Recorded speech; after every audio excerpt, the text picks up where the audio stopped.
Hey guys, and welcome to another edition of my bookshelf tour. I hope you enjoy this one.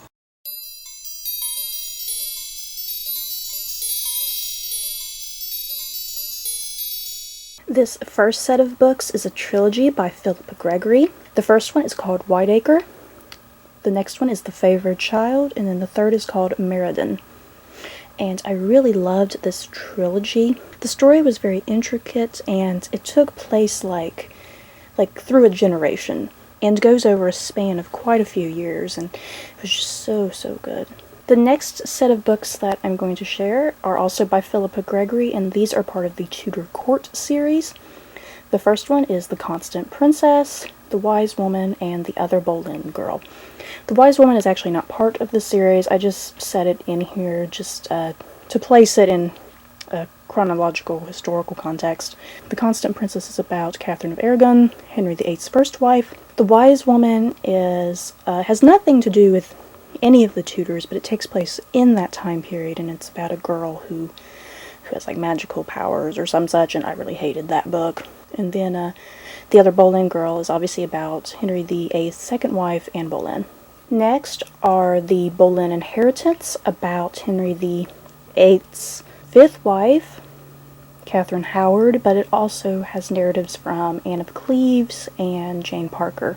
And then next is The Queen's Fool, which is about a girl who becomes, I guess, a jester, a pantomime, a fool for Queen Mary. And then the next one is The Virgin's Lover, which is about Elizabeth Tudor when she is queen. And then last in the Tudor Court series is The Other Queen, which is about Mary, Queen of Scots. And yes, I started watching the CW show Reign because I really love the story behind Mary, Queen of Scots. And you can probably already assume that Reign is probably really wild and historically inaccurate to me.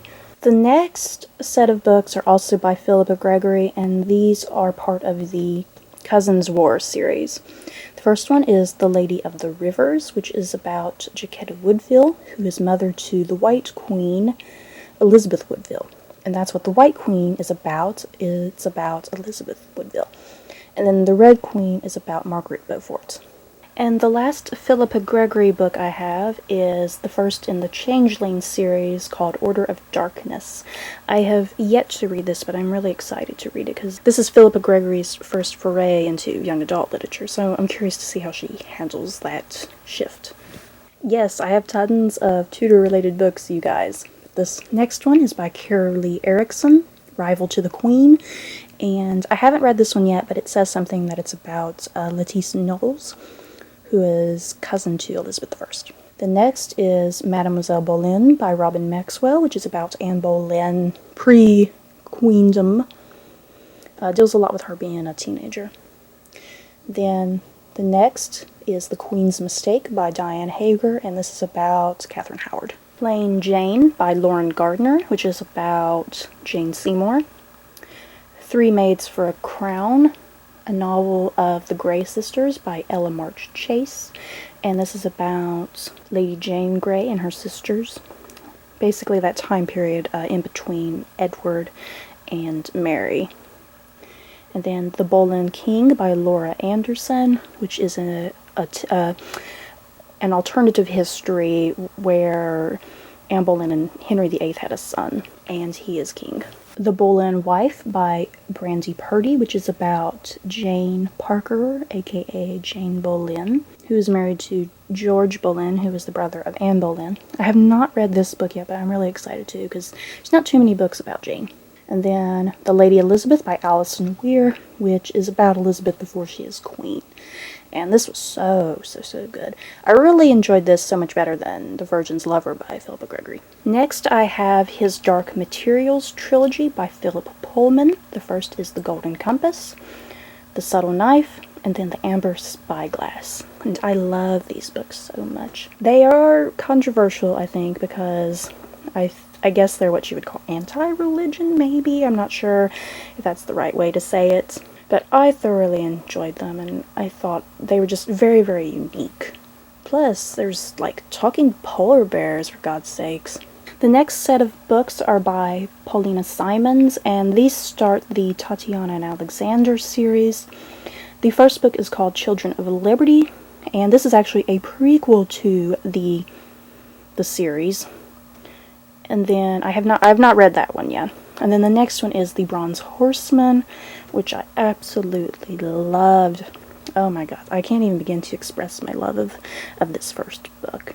It's basically about a girl named Tatiana who's living in Russia, and war breaks out, and during all this she meets a man named Alexander, and it all gets so crazy. You got the romance plus the war going on. The next book is Tatiana and Alexander, and I think in other countries it's actually called The Bridge to Holy Cross, if I'm not mistaken.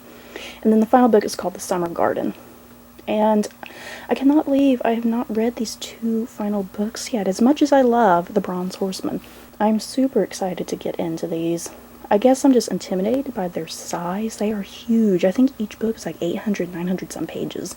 Next, I have Abraham Lincoln Vampire Hunter by Seth Graham Smith, and this is just basically an alternative history where Lincoln is fighting vampires, and it is super awesome.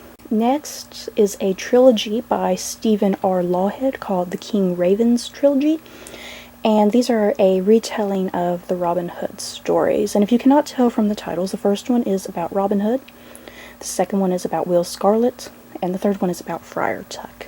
And I really love these. They're taken in a more historical context, kind of drawing more on real events of a figure who was kind of claimed to be Robin Hood. And I think they also take place in Wales, so they're not like in the heart of England like the legend normally is. Next, I have Elizabeth I by Margaret George. I just recently bought this book. I can't wait to get into it. It's a huge book. Then I have The House of Velvet and Glass by Catherine Howe. This book doesn't really take place on the Titanic. It's just, I think it briefly takes place on the Titanic, and it's mostly about a girl, I think, after the Titanic. I have yet to read this one either, but I'm excited to. There's been quite a few books in the last couple years that take place outside of the sinking of the Titanic, which I find really interesting, since there's so many books that already take place during the sinking. The next set of books are all my books that are by Dan Brown in the Robert Langdon series. The first one is The Da Vinci Code. Book 2 is Angels and Demons. And Angels and Demons is actually before Da Vinci Code. I got that out of order right there. Symbol, and then the most newest one that was published this year, Inferno. The next set of books I have are by Frank Better, and these are called the Looking Glass Wars trilogy. First one is The Looking Glass Wars, book 2 is Seeing Red, and book 3 is Arch Enemy.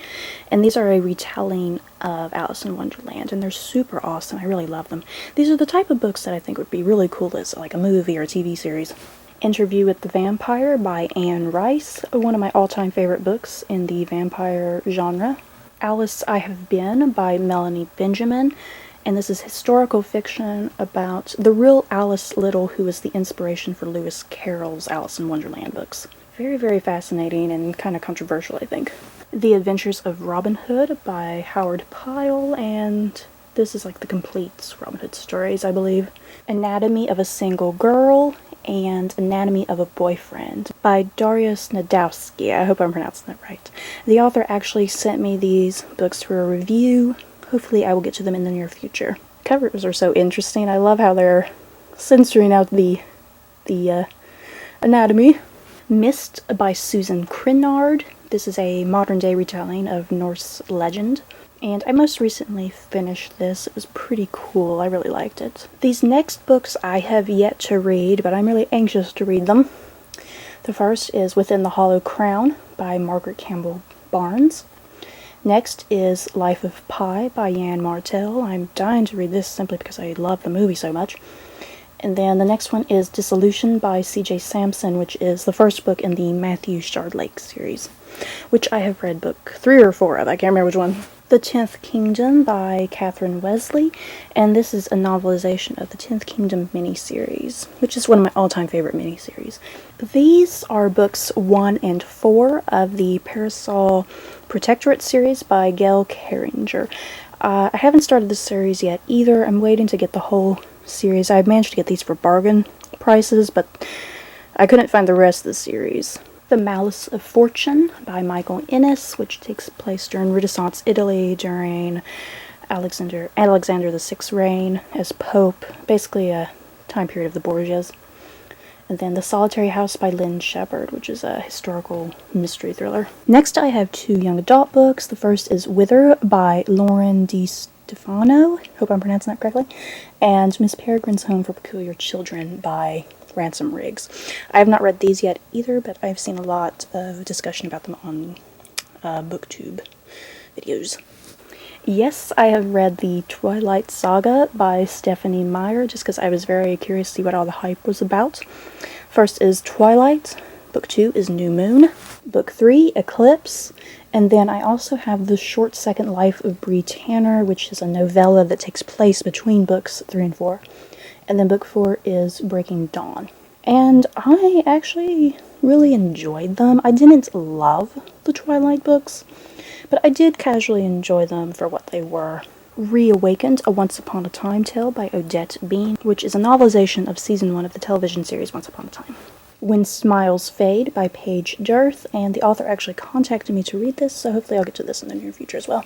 Once Upon a Time, Shadow of the Queen, and this is a graphic novel book that is about the television series Once Upon a Time, and it focuses on the huntsman.